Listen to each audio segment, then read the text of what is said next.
there's a specific kind of exhaustion that nobody talks about. It's not physical tiredness, it's not about needing sleep or rest. It's the exhaustion that comes from being the person everyone leans on. The one who always has it together. The one who never complains. The one who's so strong.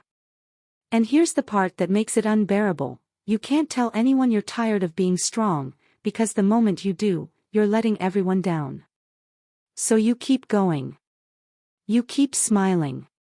You keep solving everyone else's problems while your own pile up in the corner of your mind, untouched, growing heavier every day.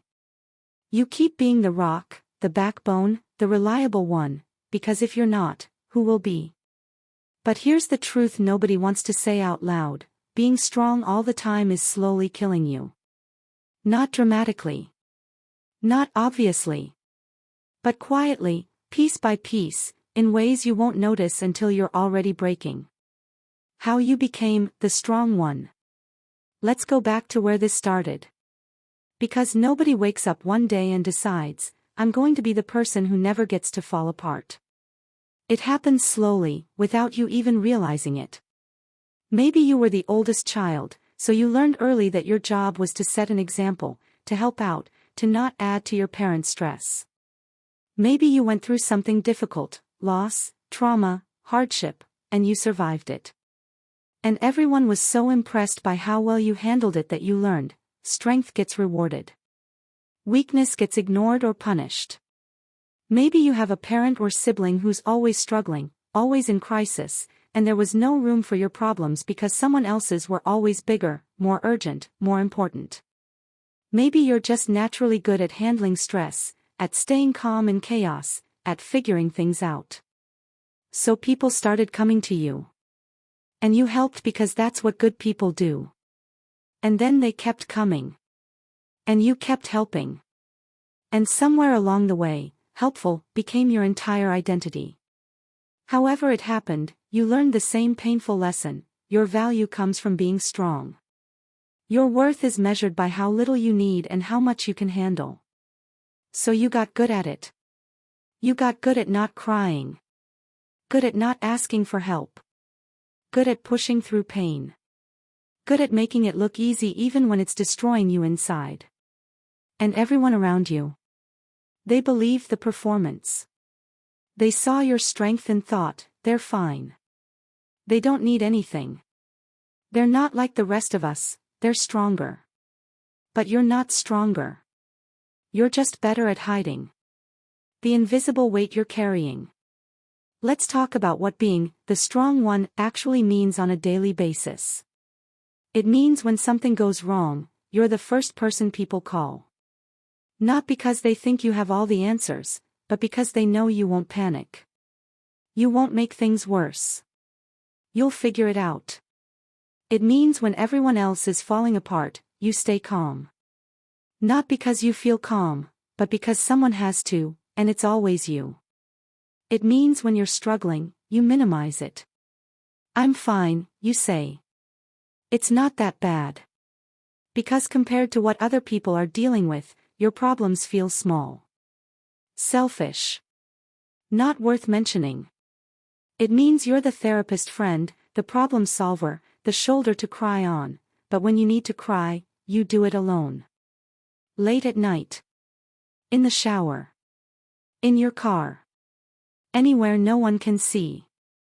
It means people tell you their secrets, their fears, their worst moments, and you hold all of it without ever putting it down. You become a container for everyone else's pain, and nobody asks if you have room for it. It means when you're exhausted, burned out, barely holding on, you still show up. You still perform. Because if you don't, the whole system collapses. The family falls apart. The friend group loses its center. The workplace loses its anchor. And you can't let that happen. So you keep going. But here's what nobody sees: every time you're strong for someone else, a little piece of you gets used up. And you're running out of pieces. The cruel irony, when strength becomes loneliness. Here's the most painful part of being the strong one: the better you are at it, the lonelier you become. Because when you're always the helper, never the helped, when you're always giving, never receiving, people stop seeing you as someone who needs anything. They stop checking on you. They stop asking if you're okay. They assume you're fine because you always are. And you can't even blame them. You trained them to see you this way. Every time someone asked, "How are you?" and you said, "I'm good," even though you weren't.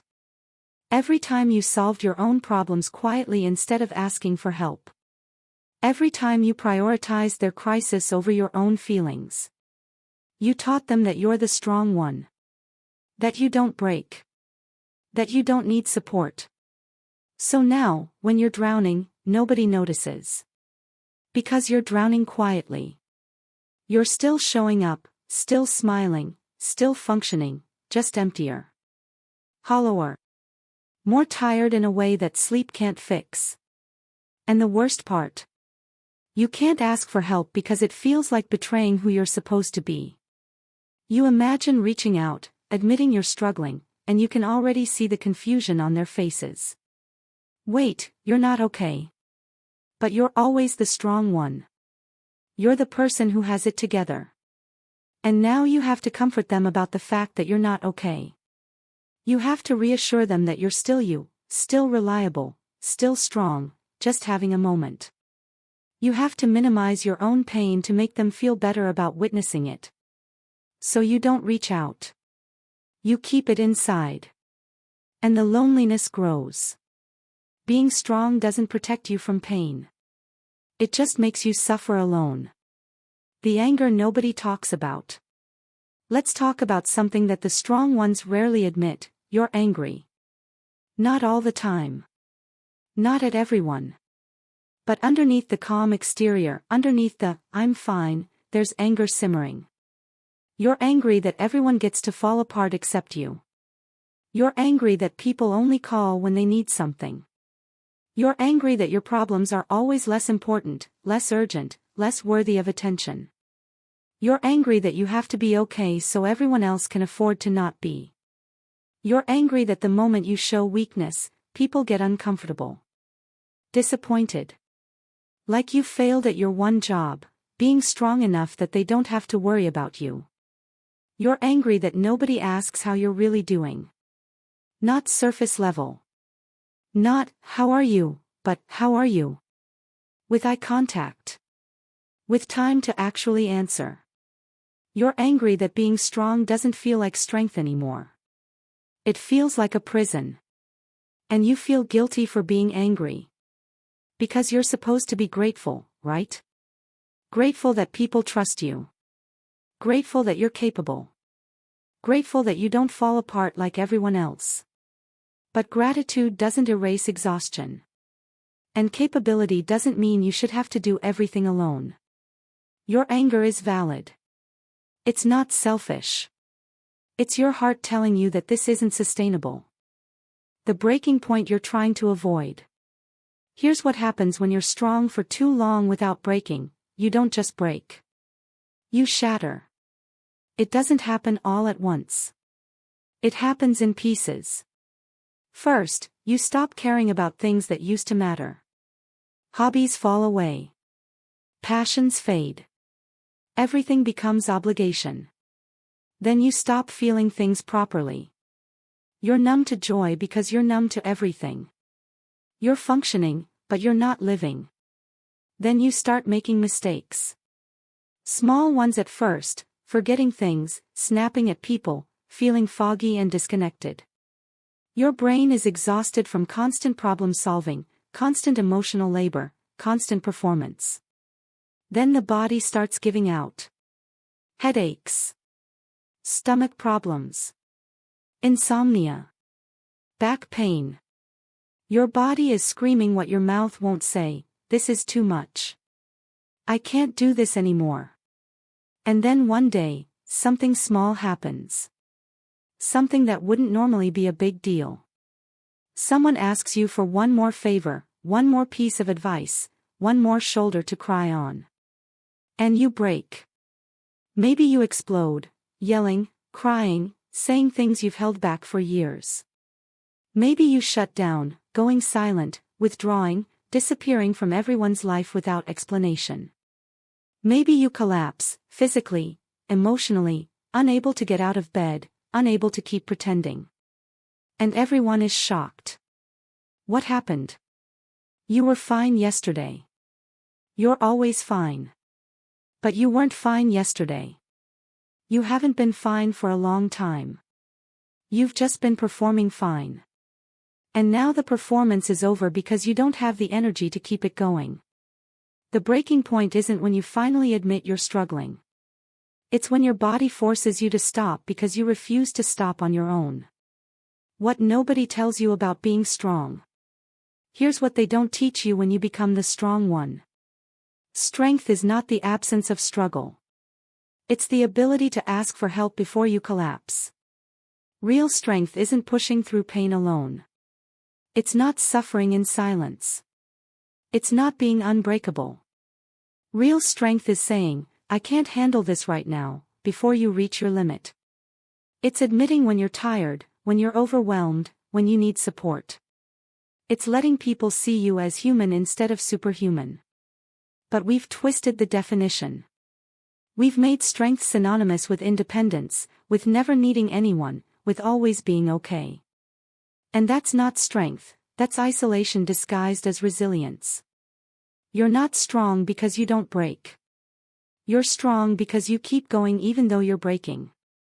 And that's the problem. Because keeping going while you're breaking isn't healthy. It's not admirable. It's just slow self-destruction. The permission you're waiting for. So here it is. The thing you're waiting for someone to say. You're allowed to stop being strong. Not forever. Not as a way to avoid responsibility. But right now, in this moment, you're allowed to not have it together. You're allowed to cry without explaining why. You're allowed to cancel plans because you're emotionally exhausted. You're allowed to say, I don't know, instead of having all the answers. You're allowed to ask for help without apologizing for it. You're allowed to be the one who needs support for once. You're allowed to be messy, uncertain, overwhelmed, and imperfect. You're allowed to be human. Because here's the truth, the people who truly care about you don't need you to be strong all the time. They need you to be honest. They need you to be real. They need to know when you're struggling so they can show up for you the way you've always shown up for them. And yes, some people won't handle it well. Some people will be uncomfortable. Some people will try to put you back in the strong one box because your vulnerability makes them face their own. But those aren't your people. Your people will meet your honesty with relief. Finally, they'll think. Finally, you're letting me in. Finally, I get to be there for you. How to stop carrying everyone else's weight. So how do you actually stop being the strong one? How do you put down a role you've carried for so long that it feels like part of your identity? Step 1. Stop performing strength you don't feel. The next time someone asks, how are you, and you're not fine, don't say you're fine. You don't have to trauma dump. But you can say, actually, I'm having a rough time. And then stop talking. Let them respond. See if they ask follow-up questions. See if they care. You'll learn quickly who's actually there for you and who just liked having you as their emotional support human. Step 2. Let people see you struggle. Stop hiding your tears. Stop pretending everything is easy. Stop solving every problem before anyone sees you had one. Let your friends see you cry. Let your partner see you anxious. Let your family see you overwhelmed. Not as a performance. Not as manipulation. Just as truth. People can't support what they can't see. Step 3. Ask for help before you're desperate. Don't wait until you're at breaking point to admit you need support. Ask for small things. Can you help me with this? I need to talk, do you have time? I'm struggling with this decision. What do you think? Asking for help isn't weakness. It's trust. It's saying, I value your support and I believe you care about me enough to give it. Step 4. Stop being everyone's first responder. You don't have to answer every call. You don't have to solve every problem. You don't have to be available 24/7. It's okay to say, I don't have the capacity for this right now. It's okay to redirect people to other resources. It's okay to prioritize your own mental health over someone else's crisis. You're not responsible for everyone else's well-being. You're responsible for your own. Step 5. Grieve the version of you that never struggled. This is the hardest part. You have to let go of the identity you built around being strong. You have to accept that you're not superhuman. You're not unbreakable.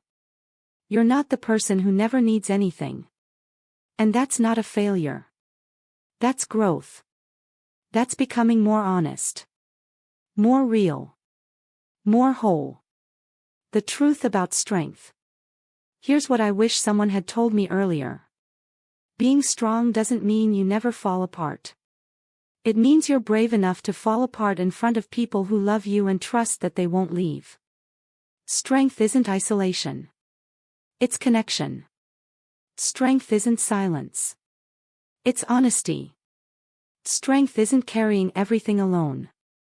It's knowing when to ask for help. And the strongest thing you can do right now? Stop pretending you're fine when you're not. Because you've been strong for everyone else for so long. Maybe it's time to let someone be strong for you. You don't have to carry everything anymore. You're allowed to put it down.